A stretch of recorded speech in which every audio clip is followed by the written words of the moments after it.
Hello friends, welcome you in Dhara classes.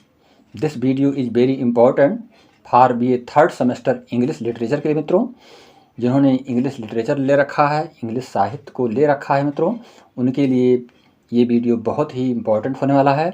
मैं आज आपको इंग्लिश का सिलेबस बताने वाला हूँ जिसमें कि आपको 8 यूनिट पढ़नी होती है। प्रत्येक यूनिट को मैं एक्सप्लेन करूँगा जिससे सारी चीज़ें आप समझ पाएँ और प्रत्येक बिंदु पर आप एक्सप्लेन करके आपको समझाने का प्रयास किया जाएगा।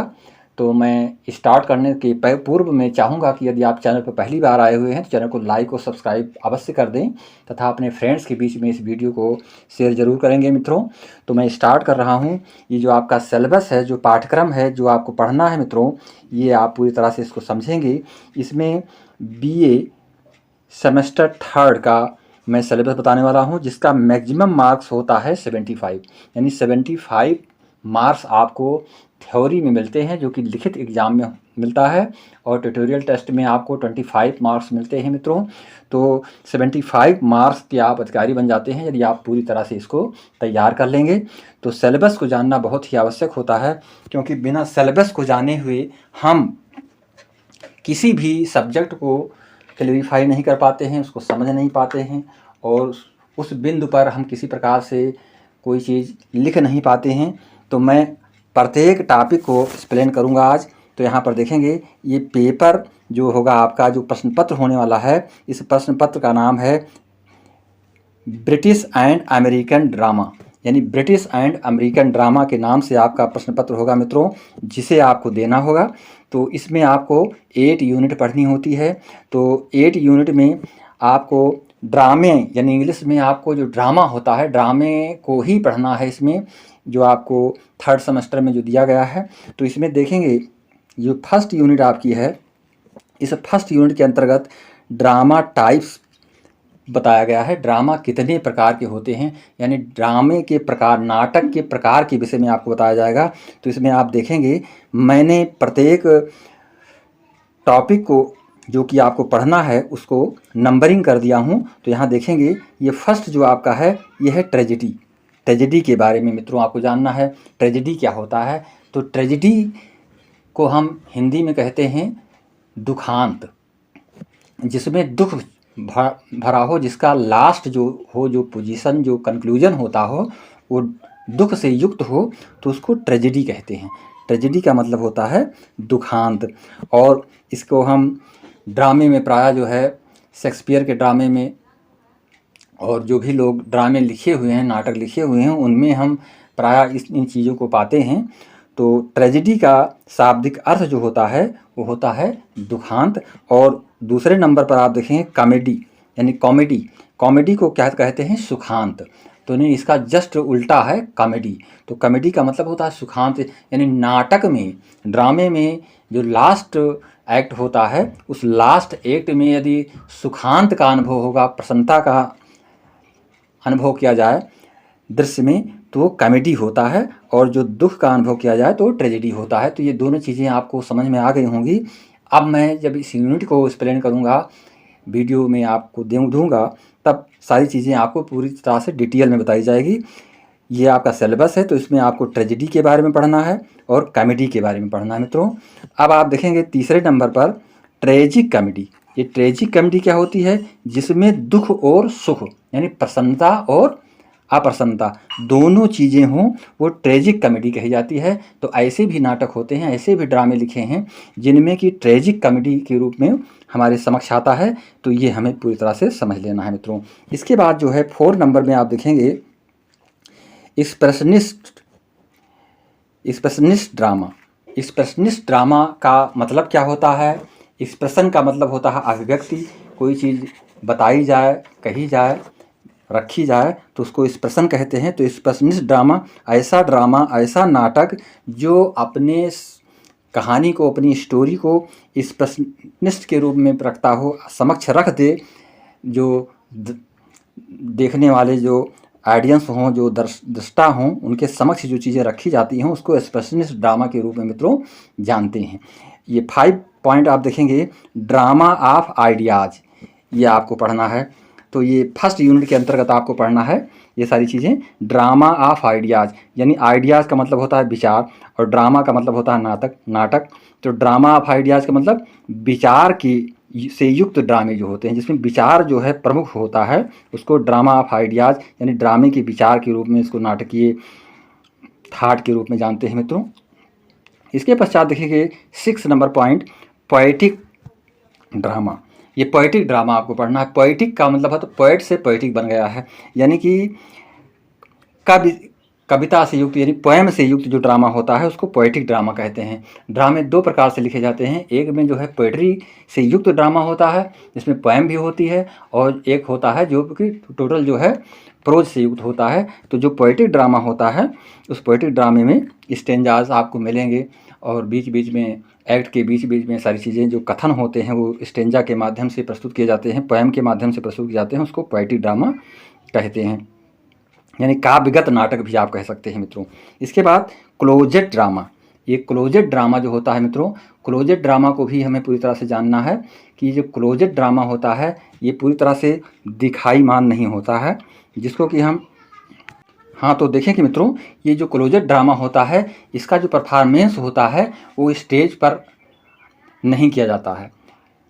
तो इसको जो है हम इस प्रकार से समझेंगे कि जिसका जो फीचर है, जो मुख्य चीज़ें इसमें बताई जाती हैं वो इंटायरली बेस्ड ऑन डायलॉग, वो डायलॉग पर ही निर्भर होती हैं। जो कथन होते हैं, जो पात्रों के कथन होते हैं, उसी कथन को जो है इसमें व्यक्त किया जाता है, तो उसे क्लोजेट ड्रामा के रूप में जानते हैं। इसमें स्टेज की कोई विशेष आवश्यकता नहीं होती है मित्रों। तो इसमें जो परफॉर्मेंस किया जाता है स्टेज पर, ऐसा कुछ नहीं किया जाता इसमें। तो ये चीज़ें हमको समझना आवश्यक है। अब हम इसके पश्चात जो है अगले पॉइंट की ओर बढ़ रहे हैं, द प्रॉब्लम प्ले।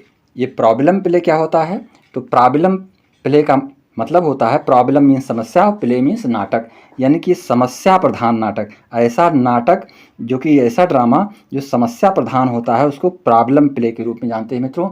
तो प्रायः जो भी नाटक होते हैं उसमें कुछ ना कुछ गुत्थियाँ समस्याएं होती हैं, तो वही वो नाटक देखने में आनंद मिलता है। तो प्रॉब्लम प्ले को हम इस रूप में जानेंगे कि इसमें समस्यात्मक नाटक होते हैं ये। और 9 नंबर पॉइंट जो आपको पढ़ना है, थिएटर ऑफ ऑब्जर्व्ड।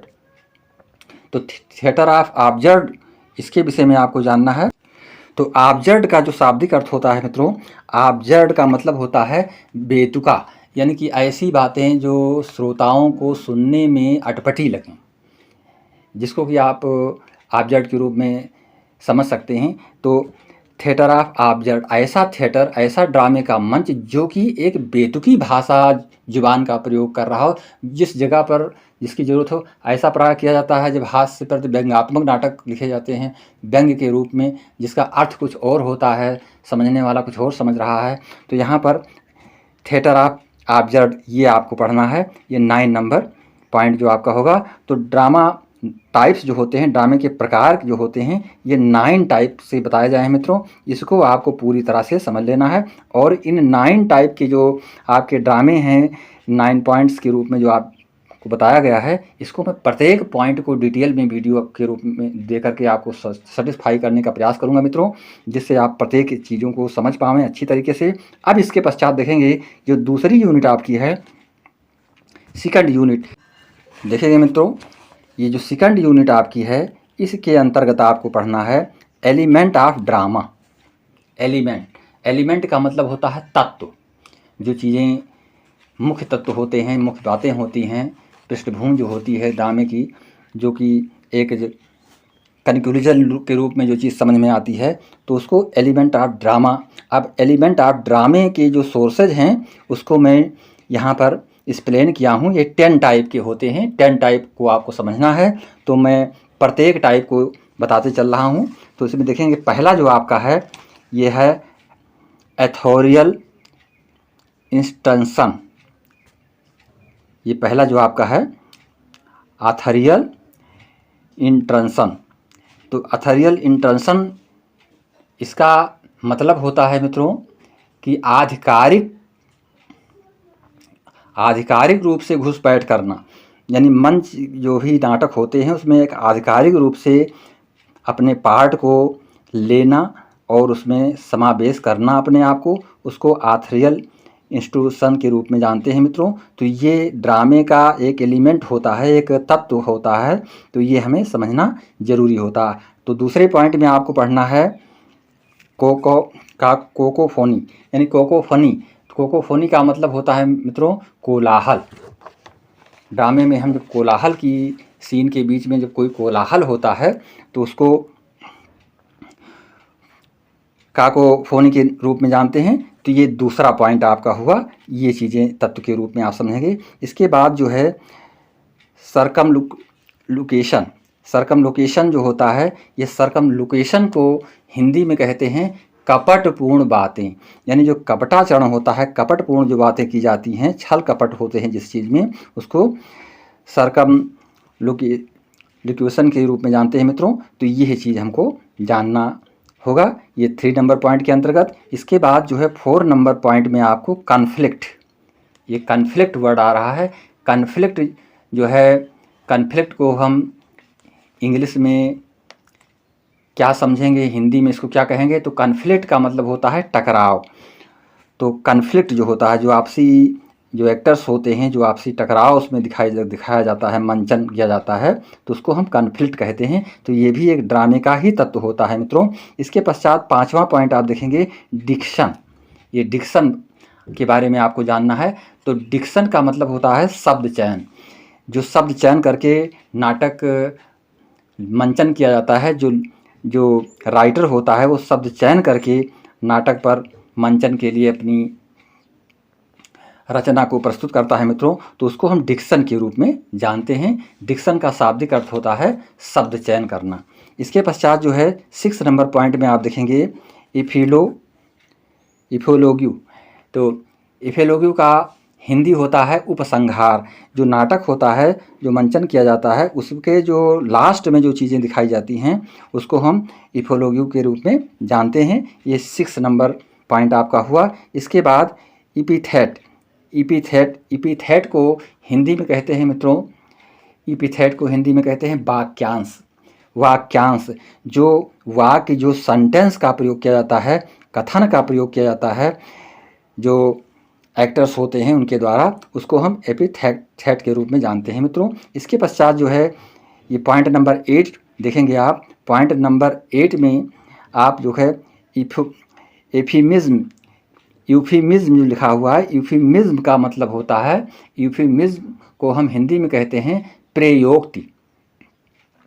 तो प्रयोक्ति का मतलब होता है जो चीज़ें प्रयोग की जाती हैं, जो शब्द के रूप में जो चीज़ें वहाँ पर प्रयोजन मात्र होती हैं, उसको प्रयोक्ति के रूप में जानते हैं। तो उसको हम हिंदी में क्या कहते हैं? प्रयोक्ति के रूप में जानते हैं। इसके पश्चात ये 9 नंबर पॉइंट आपका है यूफोनी, यानी एउफोनी को जो है हम हिंदी में समझेंगे श्रुति मधुरता, जिसमें कि सुनने में जो मधुरता सुनाई पड़ती है, मधुर ध्वनियाँ जो दिखाई पड़ती हैं, वाक्यांश हो, चाहे वो कथन, चाहे वो पोएटिक रूप में हो, चाहे वो प्रोज के रूप में हो। तो ये फोनी का मतलब होता है श्रुति मधुरता, सुनने में जो मधुर लगे उसी को हम फोनी के रूप में जानते हैं मित्रों। इसके पश्चात 10 नंबर में आप देखेंगे मेलाफोरिज्म।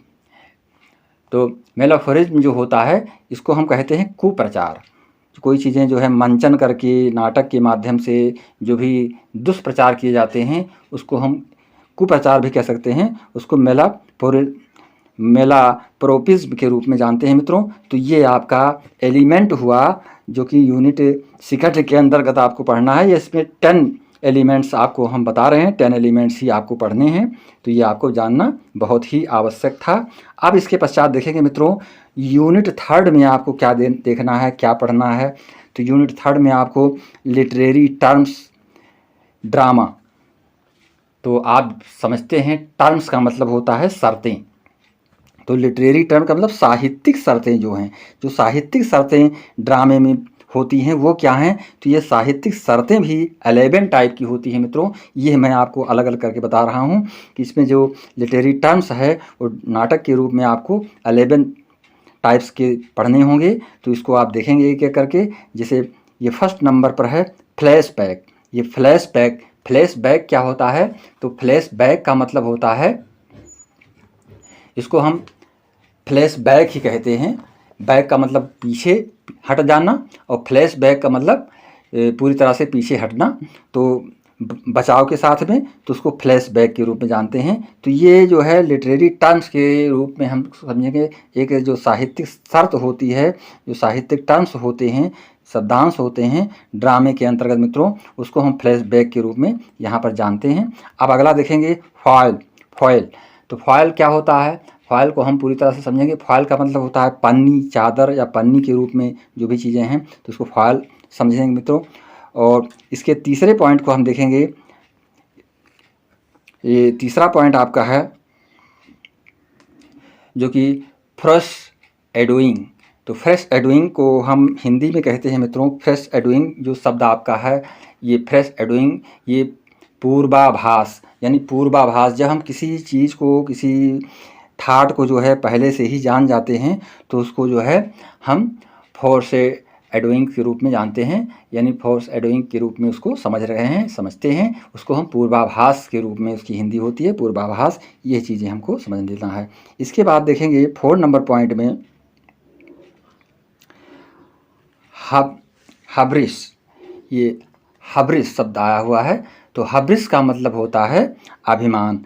तो अभिमान की चीज़ें जो होती दिखाई जाएंगी नाटक में, एलिमेंट्स, मतलब ये जो आपका जो लिटरेरी टर्म्स होगा, तो इसमें आपको हब्रिस शब्द का प्रयोग करना होता है, हब्रिस के बारे में जानना है। तो हब्रिस का मतलब होता है मतलब अभिमान तक के तहत कोई कार्य करना।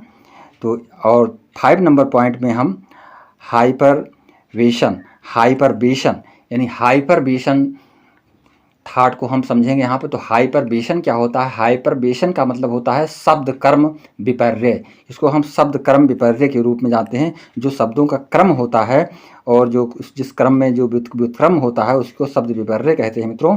तो ये हमें समझ लेना होगा। इसके बाद मोटिफ। ये मोटिव्स क्या है? तो मोटिव्स का मतलब होता है आकृति। तो जो मंचन किया जाता है, जो लिटरेरी टर्म्स होते हैं, उस लिटरेरी टर्म्स में एक आकृति दी जाती है, शब्दों की आकृति, जो भी चीज़ें लिखी जाती हैं राइटर्स के द्वारा, तो उसको हम मोटिव कहते हैं। मोटिव का मतलब होता है आकृति। ये हमें जानना है। इसके बाद 7 नंबर पॉइंट में मित्रों नेमेसिस। तो ये नेमेसिस जो होता है, नेमेसिस का शाब्दिक अर्थ होता है दास्ता।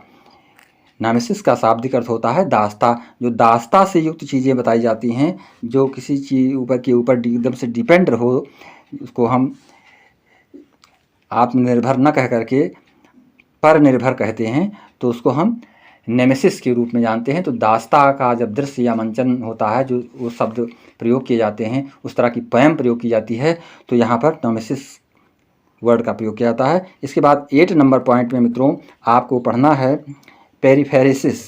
यानी पेरिफेरेसिस, यानी जो पेरिफेरेसिस होता है, पेरिफेरेसिस को हिंदी में कहते हैं गोलमाल बात। कोई भी बातें हों स्पष्ट ना हो, श्रोता उसको क्लेरिफाई ना कर पावे, तो गोलमाल बात जो होती है, शब्दों के माध्यम से मंचन जब किया जाता है, तो उसको पेरिफेरेसिस के रूप में जानते हैं मित्रों। इसके पश्चात जो है अगला जो आपका पॉइंट है, जो अगले पॉइंट को आपको पढ़ना है मित्रों, ये अगला पॉइंट है आपका पोर्टमैंट्यू। यानी पोर्टमैंट्यू के विषय में जानना है। तो पोर्टमैंट्यूस का शाब्दिक अर्थ होता है सूटकेस। इसका जो शाब्दिक अर्थ है वो सूटकेस से लिया जाता है मित्रों। तो पोर्टमैंट्यूस, इसमें जो सूटकेस में जो सारी चीज़ें रखी जाती हैं, सारी चीज़ें जो भी आवश्यक वस्तुएं होती हैं, तो इसको हम पैरामेट्रिक के रूप में जानते हैं। तो ये हमें समझना है। इसके पश्चात जो है, जो अगला वर्ड आ रहा है प्रोलोग्यू। तो प्रोलोग्यू क्या होता है? तो प्रोलोग्यू का मतलब होता है प्रस्ताव। जो भी प्रस्ताव किया जाता है, जो भी चीज़ें मंचन के तहत की जाती हैं प्रस्ताव के रूप में, उसको प्रोलोग्यू के रूप में जानते हैं। तो ये प्रोलोग्यू। इसके पश्चात 11 नंबर पॉइंट में देखेंगे इपिलोग्यू। इपिलोग्यू क्या होता है? तो इपिलोग्यू का मतलब होता है मित्रों उपसंहार। यानी कि जब लास्ट मंचन किया जाता है, तो जो शब्द चयन होते हैं, जो टर्म्स का प्रयोग किया जाता है, उसको हम इपिलोग्यू के रूप में जानते हैं। तो ये 11 पॉइंट्स हैं जो कि आपको एलिमेंट ऑफ ड्रामा के अंतर्गत पढ़ना है मित्रों।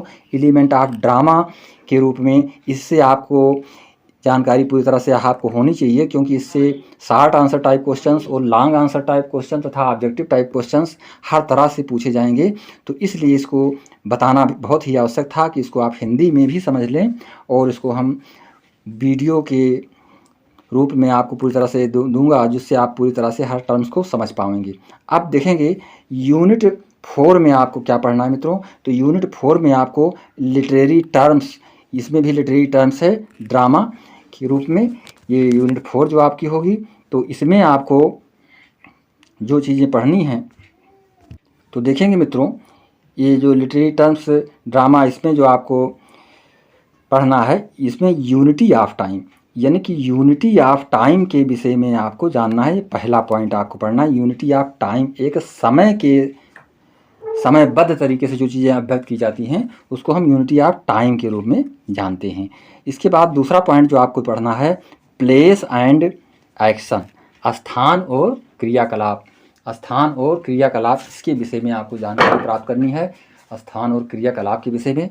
तो ये बहुत ही आवश्यक होता है आपके लिए कि जिससे स्थान और क्रियाकलाप के बारे में जानें और यूनिटी ऑफ टाइम के बारे में जानें, यानी समय के साथ चलना और स्थान और कार्य, ये सारी चीज़ें आपको फर्स्ट और सेकंड पॉइंट के अंतर्गत पढ़ना है। इसके पश्चात जो है थर्ड नंबर पॉइंट में सेटिंग, जो सेटिंग होती है, जो शब्द चयन होता है मित्रों नाटक में, उसके लिए सेटिंग भी आवश्यक होती है। तो ये सेटिंग जो होता है, सेटिंग के बारे में आपको जानना है।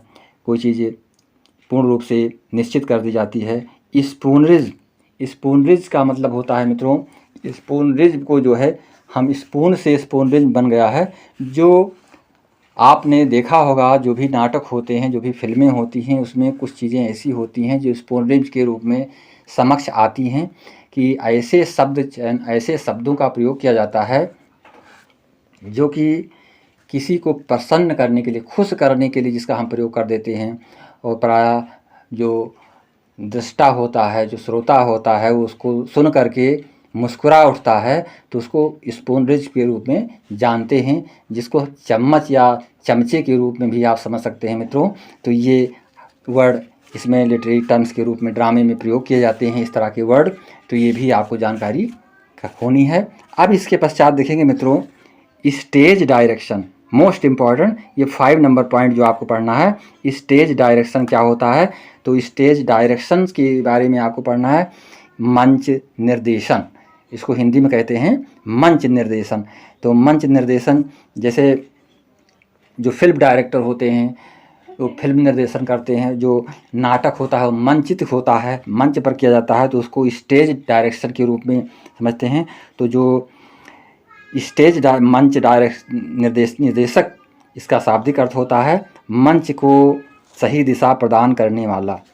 तो ये हमको समझना है। इसके पश्चात जो है ये 6 नंबर पॉइंट में आपको सिंटैक्स, सिंटैक्स के बारे में आप जानते हैं, सिंटैक्स के विषय में आप पढ़ चुके हैं, जिसको हम हिंदी में कहते हैं वाक्य विन्यास, यानी शब्दों का चयन, यानी किसी भी सेंटेंस में जो शब्द प्रयोग किए जाते हैं उसी को वाक्य विन्यास कहते हैं। उचित शब्दों का प्रयोग कर देना मित्रों, शुद्ध शब्दों का प्रयोग कर देना। तो यहाँ पर जो है सिंटैक्स का भी प्रयोग किया जाता है ड्रामे के लेखन में, जो साहित्यिक इसका लिटरेरी टर्म होता है, इसके अंतर्गत ये चीज़ें होती हैं। अब हम 7 नंबर पॉइंट की ओर बढ़ रहे हैं। 7 नंबर पॉइंट में आपको जानकारी करनी है under statement. Under statement, under statement का मतलब होता है जो भी चीज़ें कही जाएं वो अंडर स्टेटमेंट हो। वाक्या मतलब जो भी मंचन करते समय जो भी एक्टर्स होते हैं, जो भी चीज़ें कहते हैं, जो भी अपने डायलॉग को करते हैं, तो डायलॉग को अंडर स्टेटमेंट के अंतर होना चाहिए, तार्किक रूप से होना चाहिए, बिना तर्क के उसको नहीं उन्हें प्रस्तुत करना चाहिए। तो अंडर स्टेटमेंट वर्ड्स का भी प्रयोग यहाँ पर सेंटेंसों का प्रयोग किया जाता है जब ड्रामे को लिखा जाता है मित्रों। तो ये आपका 7 नंबर पॉइंट हुआ। इसके पश्चात जो है वेरिसिमिलिट्यूड, ये जो वर्सिमिलिट्यूड जो शब्द आया हुआ है, यानी मिलिट्यूड शब्द जो आया हुआ है, इसको हम हिंदी में कहते हैं मित्रों संभाव्यता। जो संभाव्यता होती है, संभाव्यता के लिए हम इसका प्रयोग करते हैं कि ऐसा घटित होने वाला है, घटना के पूर्व में ऐसा इशारा मिल जाना, उसको हम जो है वेरिसिमिलिट्यूड के रूप में जानते हैं, जो कि संभाव्यता के रूप में हम हिंदी में इसको समझते हैं मित्रों। तो ये यूनिट 4 के बारे में था, जिसको कि आपको पूरी तरह से पढ़ना है मित्रों। जो आपको पढ़ने हैं मित्रों यूनिट 5 में, तो यूनिट 5 में आपको जो ड्रामे पढ़ने हैं, इस ड्रामों का यहाँ पर मैं बता रहा हूँ। यूनिट 5 में आपको पढ़ना है ब्रिटिश ड्रामा, यानी ब्रिटिश ड्रामे को आपको पढ़ना है, जिसमें कि विलियम शेक्सपियर का लिखा हुआ ओथेलो जो ड्रामा है, विलियम शेक्सपियर ने इसको लिखा है मित्रों। ये भी एक ट्रेजिकल ड्रामा है, तो ये ब्रिटिश ड्रामा के रूप में जाना जाता है। तो ये आपको पढ़ना होगा, आपके सिलेबस में है। इसके पश्चात यूनिट 6 में आपको पढ़ना है मित्रों ब्रिटिश ड्रामा के ही अंतर्गत, यानी ब्रिटिश ड्रामा जो ब्रिटिश राइटर हैं उन्हीं की ड्रामे को पढ़ना है, जिसमें कि जीबी शाह, यानी जीबी शाह जी जो राइटर हैं, ड्रामेटिस्ट हैं, उनके ड्रामे को पढ़ना है। आर्म्स एंड दी मैन, मानव और शस्त्र, ये ड्रामा ये एंटी रोमांटिक कॉमेडी है मित्रों, एक एंटी रोमांटिक ड्रामा है जो कि बर्नार्ड शॉ ने लिखा है। आर्म्स एंड दी मैन, तो आर्म्स एंड दी मैन जो है मानव और शस्त्र, ये बहुत ही इंटरेस्टेड ड्रामा है। जब इसको पढ़ाया जाएगा पूरी तरह से आप इसको समझ जाएंगे। तो ये जीबी शाह का लिखा हुआ आर्म्स एंड दी मैन है, ये ब्रिटिश ड्रामा है, इसको भी आपको पढ़ना है, आपके कोर्स में है। इसके बाद गोल्ड स्मिथ, ये गोल्ड स्मिथ जो राइटर्स हैं, ड्रामेटिस्ट हैं, इनका लिखा हुआ ड्रामा आपको पढ़ना है। She stoops to conquer, she stoops to conquer, ये ड्रामा इनका लिखा हुआ पढ़ना है आपको। तो ये 2 ड्रामे आपको पढ़ने हैं ब्रिटिश ड्रामा के अंतर्गत, यूनिट 4 के अंतर्गत, 6 के अंतर्गत मित्रों, और यूनिट 5 के अंतर्गत आपको ब्रिटिश ड्रामे के तहत जो है विलियम शेक्सपियर का लिखा हुआ ड्रामा ओथेलो पढ़ना है। ये चूँकि यूनिट 5 में ब्रिटिश ड्रामे के अंतर्गत विलियम शेक्सपियर को ही क्यों रखा गया, क्योंकि ओथेलो एक बहुत ही गहनतम और बहुत ही इंटरेस्टेड ड्रामा है मित्रों। ये आपके लिए यूनिट 5 के लिए ही पर्याप्त हो पाता है, और यूनिट 6 के अंतर्गत आपको 2 ड्रामे पढ़ने होंगे, जो कि इनके अनुसार थोड़े कम हैं। इसमें जो ज़्यादा चीज़ें बताई गई हैं, ये ड्रामा आपके लिए बहुत ही ज़्यादा महत्वपूर्ण बनता है ओथेलो का, और ये बहुत ही क्लिष्ट भी आपको लगेगा स्टार्टिंग में, लेकिन जीबी शाह का लिखा हुआ ड्रामा और गोल्ड स्मिथ का लिखा हुआ ड्रामा जो ये दोनों है, ये आपको बहुत ही ईजी लगेगा मित्रों। तो इसे आपको पढ़ना है, यानी यूनिट 5 के अंतर्गत आपको ब्रिटिश ड्रामा में विलियम शेक्सपियर का लिखा हुआ ओथेलो, और जो है यूनिट 6 में आपको ब्रिटिश ड्रामा के ही अंतर्गत जीबी शाह का लिखा हुआ आर्म्स एंड द मैन और गोल्ड स्मिथ का लिखा हुआ शी स्टूप्स टू कनक्यूर, ये ड्रामा आपको पढ़ना होगा। तो ये आपको पूरी तरह से जानना। अब हम यूनिट 7 में देखेंगे मित्रों क्या पढ़ना है हमको। तो यूनिट 7 में आपको अमेरिकन ड्रामा पढ़ना होगा।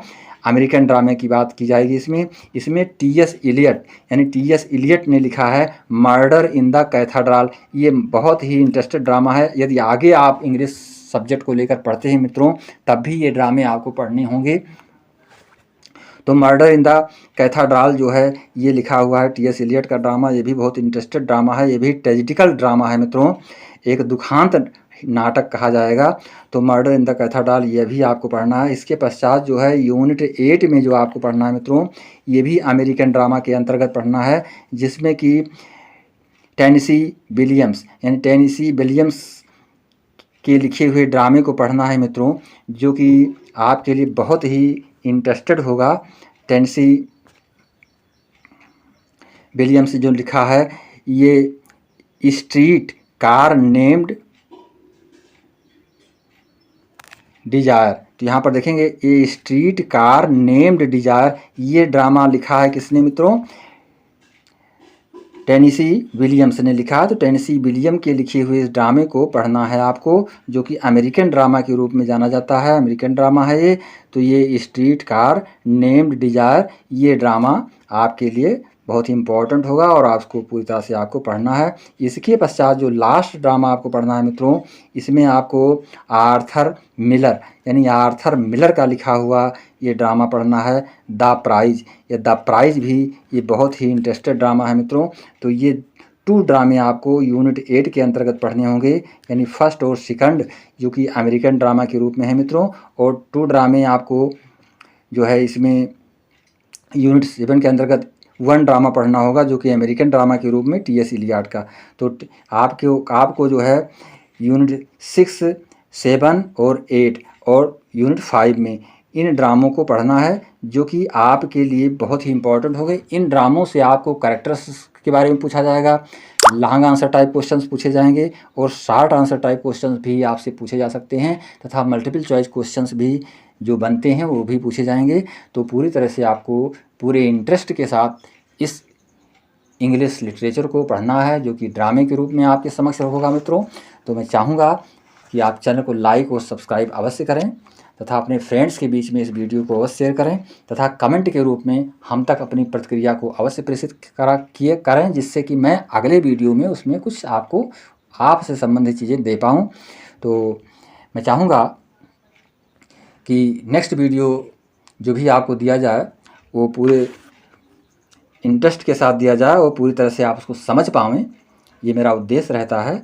तो ये मैं सिलेबस आपको सबसे पहले बताना उचित समझा हूँ, क्योंकि अब ये 3rd सेमेस्टर की पढ़ाई स्टार्ट हो चुकी है, लोग जो है परीक्षा की तैयारी में लग गए हैं, तो उनके लिए बहुत ही इम्पोर्टेंट बनेगा। और इसी के साथ नमस्कार, जय हिंद, जय भारत।